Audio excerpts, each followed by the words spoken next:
ငလင်လှုပ်သွားတာကြောင့်ရေအရင်းမြစ်တွေထဲယောဂပိုးမွှားတွေဝင်နေနိုင်ပါတယ်။တောက်သုံးရည်တန့်ရှင်းမှုက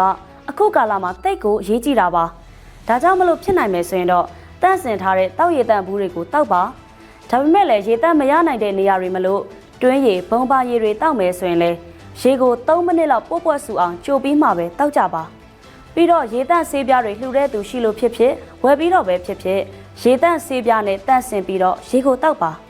အဲ့ဒီလိုကြိုချက်ထားပြီးတဲ့ရေတန့်စင်ထားပြီးတဲ့ရေတွေကိုလည်း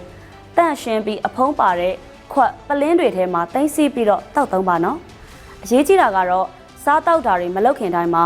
လက်ကိုတန့်ရှင်းတဲ့ရေနဲ့တေးသေးချာချာဆေးကြောဖို့ပါပဲ